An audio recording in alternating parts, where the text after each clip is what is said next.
আসসালামু আলাইকুম। আমি এখন বানাবো সম্পূর্ণ আনকমন দারুণ মজার একটা খাবার। এটা হচ্ছে লাউয়ের পরাটা। তৈরি করা খুব একটা কঠিন না, কিন্তু খাইতে যে কি মজা একবার বানাইলেই বুঝবেন। তো আসা থেকে শুরু করা যাক। আমি এখানে 1.5 চা চামচ মরিচের গুঁড়া, 1.5 চা চামচ জিরার গুঁড়া, এইগুলাকে একটু ভেজে নিব, টেলে নিব আর কি। এই 1 মিনিটেরও কম সময়ে এগুলো ভাজা ভাজা হয়ে গেলে একটু, এই যে দেখেন ধোঁয়া ওঠা শুরু হয়ে গেছে, আমি চুলাটা বন্ধ করে দিই। এই তাওয়ার গরমে এইটা বাকিটুকু হয়ে যাবে। আসলে হয়ে যাওয়ার দরকার নেই, আমি এর থেকে উঠায় ফেলি, নাহলে পুড়ে যাবে। এই যে দেখেন ভাজা ভাজা হয়ে গেছে, সুন্দর একটা ফ্লেভার বের হচ্ছে। আমি এর থেকে এখন উঠায় নেবো, এটার মধ্যে রাখলে কিন্তু এটা পুড়ে যাবে। আমি একটা লাউ ধুয়ে নিছি ভালো করে। ধুয়ে এটা ছিলার দরকার নাই, কিন্তু টুকরা টুকরা করে কেটে আমি গ্রেটারের এই অংশটুকু দিয়ে, চিকন দাঁতটা দিয়ে আমি এটাকে গ্রেট করে নিব এইভাবে। তো লাউয়ের মাঝখানে কিন্তু এই জায়গাটুকু নরম, গ্রেট করলে বাইরের এই এই পুরো অংশটুকুই গ্রেট করে নিতে হবে। এই দেখেন চিকন চিকন গ্রেড হয়ে যাচ্ছে। করে আমি পুরা লাউটাকেই গ্রেড করে নিব। এটা খুব বেশি দেখা গেল একটু পরে কিন্তু কমে যাবে, সেই জন্য আমার যতদূর প্রয়োজন ততদূর করে নিব।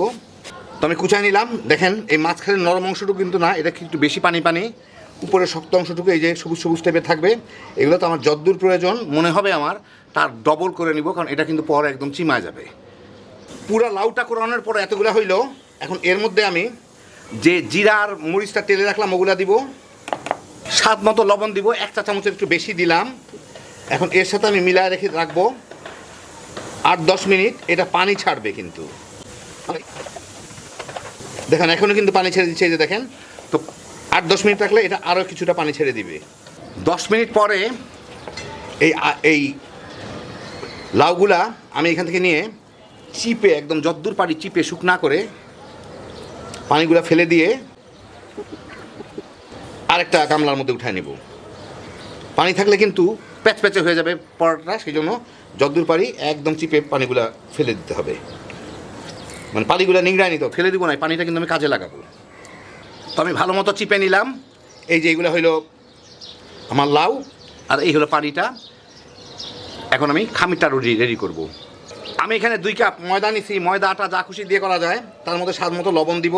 লবণটা একটু বুঝে দিবেন, কারণ আমি যে পানিটা দিব এর সাথে, তার মধ্যে কিন্তু লবণ দেওয়া আছে। অতএব খুব বেশি যাতে না হয়ে যায়। লাউয়ের পানিগুলো রাখলাম, এই পানিগুলা দিয়ে একটা খামির বানায় নেব। এতে টেস্টটা অনেক ভালো হয়। রুটি পরোটার মতো একটা খামির বানাই দেবো। আমার রুটি বেলতে হবে আর কি, মানে পরোটা বানাইতে হবে, তো স্বাভাবিক।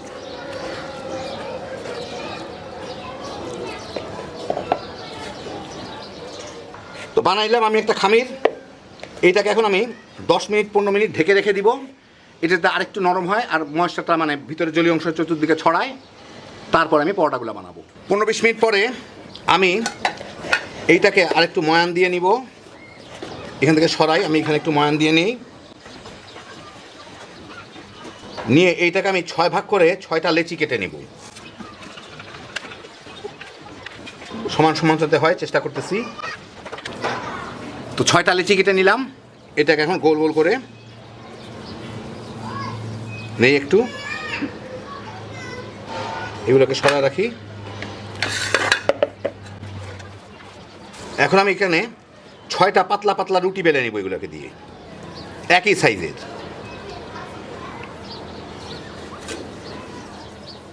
তো আমি রুটি বেলে নিলাম। এই যে রুটিগুলো পাশে আবার রেখে আমি একটু ঢেকে রাখতেছি, যাতে শুকায় না যায়। একটা প্লেট দিয়ে ঢেকে রাখতেছি। যাই হোক, এখন আমি একটা সলিউশন বানিয়ে নেব, কারণ খুব বেশি সময় রাখা যাবে না, রুটিগুলো শুকায় যেতে থাকবে। এখন আমি এখানে ঘি নিছি 1.5 টেবিল চামচ। এর মধ্যে 1 টেবিল চামচের মতো কর্নফ্লাওয়ার দিব। ইচ্ছা করলে ময়দাও দেওয়া যায়, এর সাথে একটু মিলাই নিই। 1 টেবিল চামচ না, আর একটু দেই। 6টা রুটিতে লাগাইতে একটু বেশি লাগবে। যাই হোক, পছন্দ মতো, আমার পরিমাণ মতো যতদূর মনে হয় ততদূর। এই একটা মিশ্রণ বানিয়ে নিলাম। এখন আমি যেটা করব সেটা হচ্ছে, এই যে রুটিগুলো বেললাম, এগুলো একটার উপর আরেকটা রাখলে লেগে যাবে। সেই জন্য লাগাইতেই যখন আমার হবে, তখন এর উপরে আমি আগে এইটা একটু ব্রাশ করে দিব, এই মিশ্রণটা। দেখেন একটা পাতলা করে মেখে নিলাম। এখন এই রুটিটা এর উপরে বসায় দিব। বসায় দিয়ে আমি এর উপরে আবার মেখে নিব। 2টা কাজ হবে, এতে রুটিটা শুকায় যাবে না, 1 নাম্বার। 2 নম্বর কথা হচ্ছে আমার সুন্দর সুন্দর লেয়ার হবে। তো আরেকটা রুটি বেলেও আমি এর উপরে এইভাবে বসায় দিব। এই যে মেখে নিলাম। এখন এটাকে পাশে সরায় রেখে আমি আরেকটা রুটি বেলেও এর উপরে রেখে আবার এইভাবে একের পর এক প্রত্যেকটার উপরে এই মিশ্রণটা মেখে মেখে বসায় দিব। 6টা রুটি আমি এইভাবে করে নিব। তো আমি 6টা রুটি একটার পর একটা দিয়ে নিলাম। এই যে নিচে ইয়েটা দিয়ে ওই এগুলা দিয়ে একটু বেঁচে গেছে, এইটা এখন উপরে রুটিটার উপর পরে দিব। এখন না, আমার এখন এই রুটিগুলোকে বেলে একটু বড় করে নিতে হবে। তো আমি এখানে একটু ময়দা ছিটায় এগুলাকে একটু বেলে বড় করে নিই, তাহলে ভালো মতো লেগেও যাবে, রুটিটাও একটু পাতলা হয়ে যাবে। একটু চারকোনাচা টাইপের করতে পারলে ভালো হয় আর কি।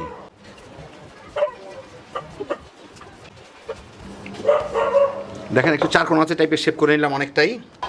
এখন ফাইনালি যেটুকু আছে এইটুকু এখন এর উপরে আমি লাগাই দিব।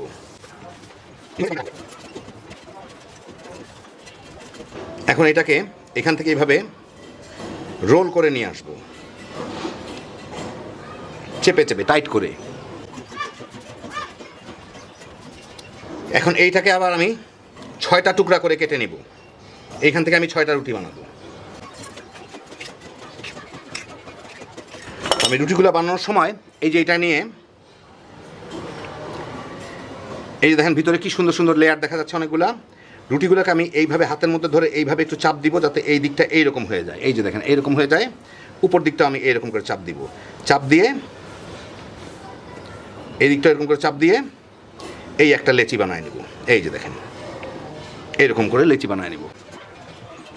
তো সবগুলোকে আমি এরকম লেচি বানিয়ে দিব। সাইডগুলো একটু চেপে চুপে লাগাই দিব, যদি না লাগতে চাই একটু পানি দিয়ে হইলেও লাগাই দিব। এরকম গোল গোল লেচি বানিয়ে নিব আবার সবগুলোকে। তো এইভাবে লেচি করার পরে আমি এইগুলাকে আবার বেলে সবগুলাকে এক সাইজের পাতলা রুটি বানায় নিব।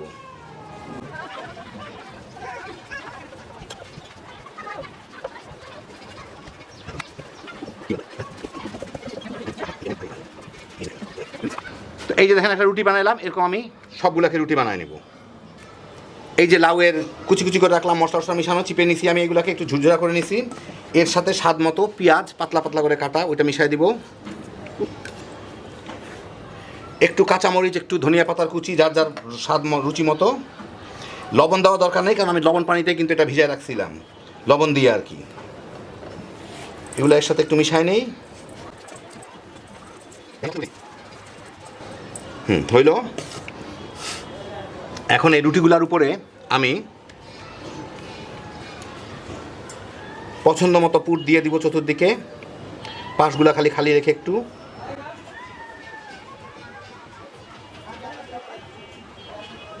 যাতে সমানভাবে লেয়ারটা পরে একটু দেখতে হবে, এগুলো দলা দলা পেকে যাতে না থাকে।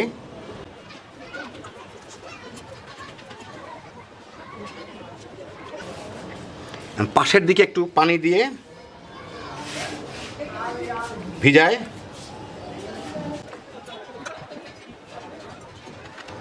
আরেকটা রুটি এনে এর উপরে বসায় দিব, দিয়ে এইগুলাকে চেপে চেপে লাগাই দিব। একদিকে একটু চাপ খালি রেখে এইটার চাপ দিয়ে মাঝখানে বাতাসগুলা বাইর করে দিব, ভালো মতো চেপে। দরকার পরে একটু বেলেও দিব যাতে সোজা হয়ে থাকে। এখন শেষের মাথাটুকু এখন চাপ দিয়ে লাগাই দিব এইভাবে। হয়ে গেল। এখন চাইলে যদি আমি বড় করতে চাই একটু, তাহলে আর একটু আটা ময়দা ছিটায় এইটাকে একটু বেলে বড় করে নিতে পারবো।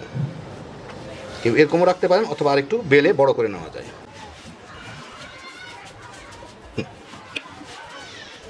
ব্যাস এরকম করে আমি 3টা রুটি বানায় নেব। আমি এখন একটা ফ্রাই প্যান গরম করে এর মধ্যে এইগুলাকে দিয়ে ভেজে নিব। উপরে ময়দা টয়দা শুকনা থাকলে ঝেড়ে ফেলে দিব। এগুলাকে দিয়ে এমনি আগে ভাজবো, তারপর আমি তেল দিব এর মধ্যে।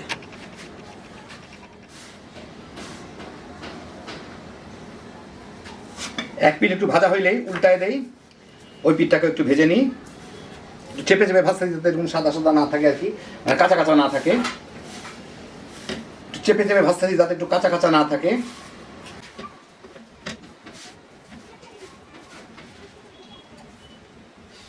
দেখি ওই পিঠটার কি অবস্থা। হ্যাঁ, মোটামুটি ভাজা হয়েছে। এখন এর উপরে আমি একটু তেল ব্রাশ করে দেই।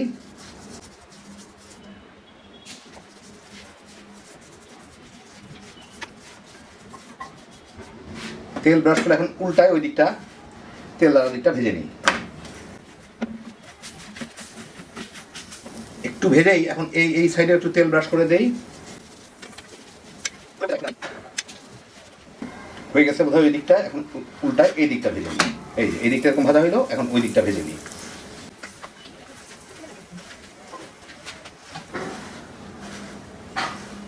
ওই দিকটা মনে হয় হয়ে গেছে।